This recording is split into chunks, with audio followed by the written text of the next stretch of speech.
দেশে ফিরছেন তারেক রহমান। গুলশানে বাড়ি রেডি, সঙ্গে বুলেট প্রুফ গাড়িও প্রস্তুত। দীর্ঘ ১৭ বছর নির্বাসিত জীবনের অবসান ঘটিয়ে শীঘ্রই দেশে ফিরছেন তারেক রহমান, বিএনপির ভারপ্রাপ্ত চেয়ারম্যান। গুলশান ২ এর এভিনিউ রোডের ১৯৬ নম্বর ডুপ্লেক্স বাড়িতে তার থাকার সব প্রস্তুতি ইতিমধ্যে সম্পূর্ণ হয়েছে। ১.৫ বিঘা জমির উপর নির্মিত এই ছায়াঘেরা বাড়িটি বিএনপি চেয়ারপারসন বেগম খালেদা জিয়ার মালিকানাধীন, যা সম্প্রতি তারেক রহমানের নামে নামজারি করা হয়। এই বাড়িটি একসময় ভাড়া নিয়ে ব্যবহার করত ব্রিটিশ আমেরিকান টোব্যাকো বাংলাদেশ। তবে ৬ মাস আগে কোম্পানিটি তা ছেড়ে দেয়। এরপর থেকে বাড়িটির অভ্যন্তরে ও বাহ্যিক পরিবেশ তারেক রহমানের থাকার উপযোগী করে সাজানো হয়েছে। ঘনিষ্ঠ সূত্রগুলো জানিয়েছে বাড়ির সাজসজ্জার কাজ শেষ হয়েছে এবং এটি এখন পুরোপুরি বসবাসযোগ্য। ১৯৭১ সালে রাষ্ট্রপতি জিয়া রহমানের মৃত্যুর পর তার স্ত্রী বেগম খালেদা জিয়াকে এই বাড়িটি বরাদ্দ দেওয়া হয়। এটি গুলশানে তার বর্তমান বাসভবন ফিরোজার পাশেই অবস্থিত। উল্লেখের বাইরে ঢাকা সেনানিবাসের ভিতরও আরেকটি বাড়ি খালেদা জিয়াকে বরাদ্দ দেওয়া হয়েছিল।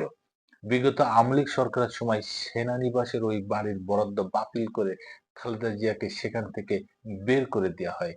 বিএনপির বিভিন্ন স্তরের নেতাকর্মী নিশ্চিত করেছে, নির্বাচন ঘনিয়ে এলে এবং তার তারিখ সুনির্দিষ্ট হলে তারেক রহমান দেশে ফিরবেন। ইতিমধ্যে তার স্ত্রী ডক্টর জুবাইদা রহমানও লন্ডনে ফেরার আগে বাড়িটি ঘুরে দেখে গেছেন।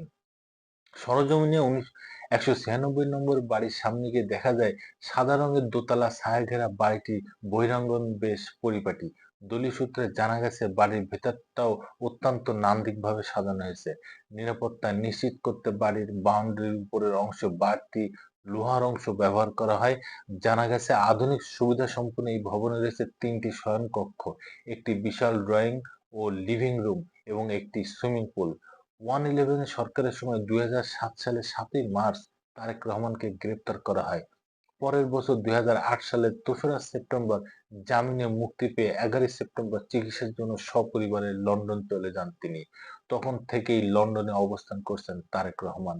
লন্ডন থাকাকালে ২০১৮ সালের ৮ই ফেব্রুয়ারি মা খালেদা জিয়া দুদকের মামলায় সাজাপ্রাপ্ত হয়ে কারাগারে যাওয়ার পর দলের গঠনতন্ত্র অনুযায়ী ভারপ্রাপ্ত চেয়ারম্যানের দায়িত্ব নেন senior vice chairman Tarique Rahman. এরপর সেখান থেকেই দল পরিচালনা করছেন তিনি। বিগত আওয়ামী লীগ সরকারের সময় তারেক রহমানের অনুপস্থিতিতে ৫ মামলায় তাকে সাজা দেওয়া হয়। দায়ের করা হয় প্রায় শতাধিক মামলা। ছাত্র জনতার অভ্যুত্থানে গত ৫ই আগস্ট আওয়ামী লীগ সরকারের পতনের পর পরবর্তীতে পরিস্থিতিতে আইন প্রক্রিয়া আদালতের মাধ্যমে একে একে সাজাপ্রাপ্ত সব মামলায় খালাস পান তিনি। একই প্রক্রিয়ায় অন্য সব মামলা থেকেও মুক্ত হন। বর্তমানে তার বিরুদ্ধে আর কোনো মামলা নেই।